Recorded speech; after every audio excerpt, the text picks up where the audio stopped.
उनका काम है जनता के बीच हवा में इस बात को छोड़ना, और जनता इस बात को अच्छी तरह समझती है। कम से कम 70% लोगों को घर में शिक्षित बेरोजगार बैठा हुआ है। हमारा भी 2 लड़का है, वो भी शिक्षित बेरोजगार है। तो तेजस्वी का बात मेरे माइंड में क्यों नहीं असर करेगा? मुझे रोजगार क्यों नहीं चाहिए? आज़ादी के 79 बरस होने के बाद 17 साल से कंटिन्यू आपकी सरकार है, स्पष्ट बहुमत की केंद्र में सरकार है। आप कहते हैं आर्थिक संपन्नता में मैं तीसरे स्थान पर हूँ, और हमारा माली हालत हो गया, बेरोजगारी है, महंगाई है, कहीं हम लोगों का स्थान नहीं मिल रहा, पढ़ लिख के अपने को बेकार समझ रहे हैं। संदेश था कि इस बार देश में जो मुद्दा है, सबसे बड़ा मुद्दा, वो बेरोजगारी है, वो रोजगार है, और इसके लिए क्या कुछ करना है। ये कितना असर होगा, यहाँ पे जो नेता है, कुछ लोग नेता हैं, उन लोगों से बात करेंगे, प्रत्याशी के भाई भी हैं और बाकी उनके समर्थक हैं, उनसे बात करेंगे। सबसे बड़ा सवाल ये, संदेश तो तेजस्वी बड़ा दे करके चले गए, लेकिन क्या जो हेलीकॉप्टर की हवा थी उनका संदेश बचा पाई है, उड़ा ले गई? देखिए, उनका काम है जनता के बीच हवा में इस बात को छोड़ना, और जनता इस बात को अच्छी तरह समझती है। कम से कम 70% लोगों को घर में शिक्षित बेरोजगार बैठा हुआ है। हमारा भी 2 लड़का है, वो भी शिक्षित बेरोजगार है। तो तेजस्वी का बात मेरे माइंड में क्यों नहीं असर करेगा? मुझे रोजगार क्यों नहीं चाहिए? आज़ादी के 79 बरस होने के बाद 17 साल से कंटिन्यू आपकी सरकार है, स्पष्ट बहुमत की केंद्र में सरकार है। आप कहते हैं आर्थिक संपन्नता में मैं तीसरे स्थान पर हूँ, और हमारा माली हालत हो गया, बेरोजगारी है, महंगाई है, कहीं हम लोगों का स्थान नहीं मिल रहा, पढ़ लिख के अपने को बेकार समझ रहे हैं। क्या तेजस्वी जी का बात गलत है? क्या सरदार बात है कि नहीं? जो जब नीतीश जी के साथ मिलकर के वो सरकार बनाए, उन्होंने घोषणा किया था मैं 10 लाख नौकरी दूंगा। तो जब उनको वक्त मिला 17 महीने का, तो क्या वो 5 लाख नौकरी दिए कि नहीं दिए? तो वो तो वचन के पक्के हैं। वो घोषणा करते हैं तो घोषणा लागू करना जानते हैं, काम कर जनता के भी दिखाना जानते हैं। ये तो पार्लियामेंट की लड़ाई है।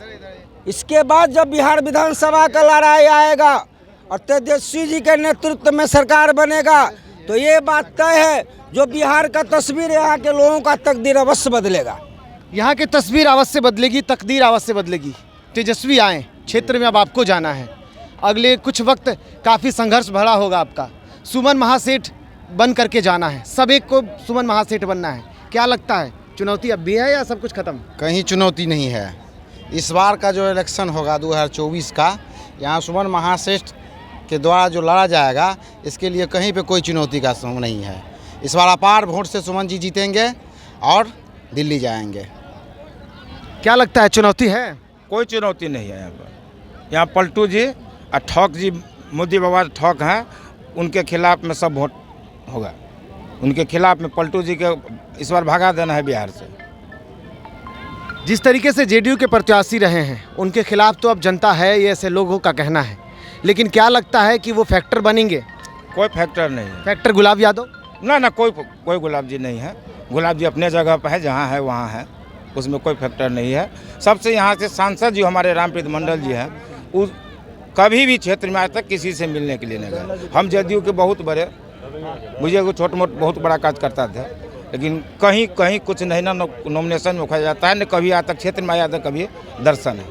सबसे ज़्यादा यहाँ पर सांसद से बहुत खपा है हमको। अब मोदी जी तो बड़ा झूठा है, पार्टी है ये है, और नीतीश कुमार पलटू जी है ये हैं, जब पलटेंगे, जब मन होगा पलट जाएंगे। क्षेत्र में आपको भी सुमन महासेठ बन करके जाना है। स्थिति यह है कि 6 विधानसभा क्षेत्र आपके लोकसभा क्षेत्र में, 5 पर एनडीए का कब्जा है। कैसे उसको तोड़ पाएंगे उस किले को, क्योंकि 5 तरफ से आप घिरे हुए हैं, बस एक आपका अपना है।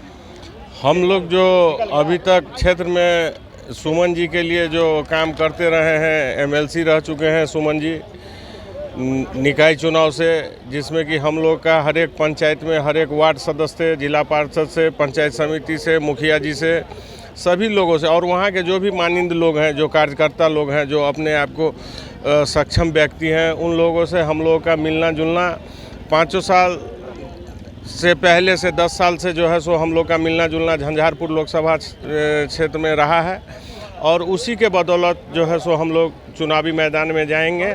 और हमें किसी विधायक, किसी एमएलए जो सत्ताधारी हैं, उनसे किसी तरह का कोई प्रभाव नहीं पड़ने वाला है, क्योंकि उनसे ज़्यादा सक्षम व्यक्ति सुमन जी हैं।